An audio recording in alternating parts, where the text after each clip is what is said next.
Assalamualaikum warahmatullahi wabarakatuh.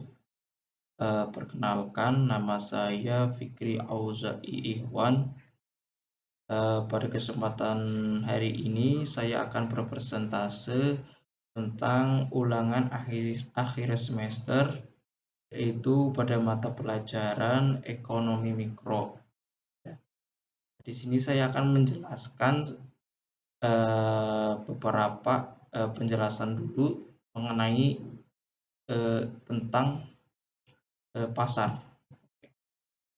Pasar atau market merupakan sebuah tempat bertemunya pembeli dengan penjual. Jadi pasar itu di mana harus ada dua orang, ya ibaratnya dua orang, yaitu penjual dan pembeli. Harus ada penjual dan pembelinya. Itu baru dikatakan sebuah market atau sebuah pasar. Selanjutnya struktur pasar, ya. Struktur pasar itu dibagi menjadi dua. Ada persaingan sempurna dan juga ada persaingan tidak sempurna.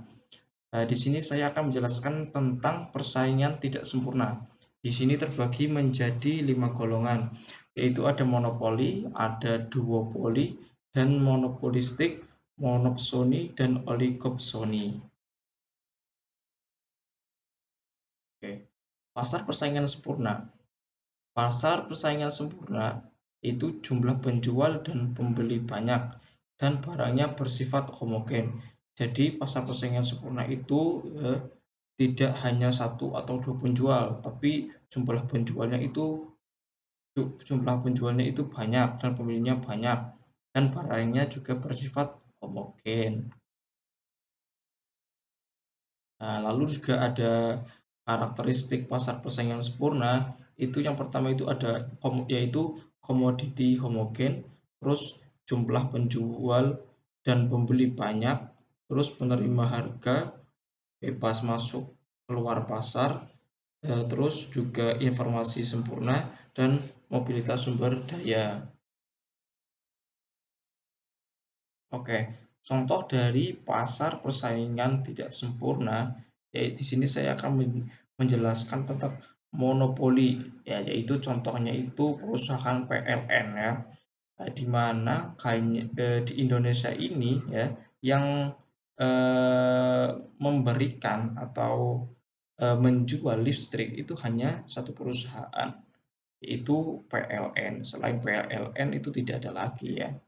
Jadi ini monopoli, ibaratnya cuman PLN, hanya PLN di Indonesia. Tidak ada lagi perusahaan selain PLN yang menjual listrik, ya. Ini contoh dari suatu produk, yaitu produk dari PLN, yaitu menjual listrik atau tidak ada pesaingnya, ya. PLN ini tidak ada pesaingnya, hanya PLN saja.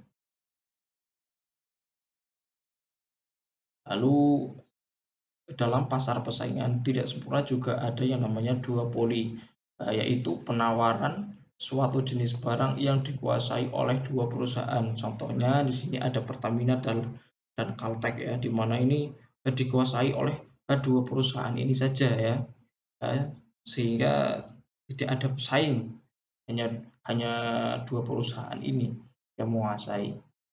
Terus dalam pasar persaingan tidak sempurna juga ada yang namanya monopolistik, ya, yaitu banyak produsen yang menghasilkan barang serupa tetapi memiliki perbedaan dalam beberapa aspek, ya. Di sini contohnya ada Lifebuoy, ya.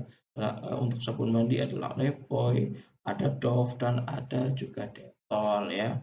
Sehingga nanti konsumen akan memilih, ya, karena produksinya itu banyak kalau monopolistik, ya. Terus ada juga oligopoli, yaitu penawaran satu jenis barang dikuasai oleh beberapa perusahaan, ya. Kalau di sini contohnya ada PT Gudang Garam TBK dan PT Tiga Roda, ya. Ini contoh oligopoli. Next. Oke, terus pasar persaingan tidak sempurna di bagian monopsoni, yaitu pasar yang dikuasai oleh satu lembaga sebagai pembeli dengan penawaran dari sejumlah produsen ya. Kalau saya contohkan di sini itu contohnya PT Kereta Api ya, PT Kereta Api di mana ini ya dikuasai oleh suatu lembaga yaitu ya PT Kereta Api tersebut ya, yang kemudian akhirnya ditawarkan ya kepada sejumlah produsen ya, dan pasti banyak lagi. Dan terus kita ke pasar persaingan tidak sempurna yang terakhir, yaitu ada oligopsoni, di mana pasar yang dikuasai oleh beberapa perusahaan sebagai pembeli dengan penawaran dari sejumlah penjual ya. Contohnya di sini ada Telkomsel, ada Indosat Orido dan XL, dan masih banyak lagi sih sebenarnya. Ya, karena dengan beralurnya perkembangan internet yang sangat tinggi ya, pasti itu banyak juga. Ada juga PYU dan masih ada banyak lagi.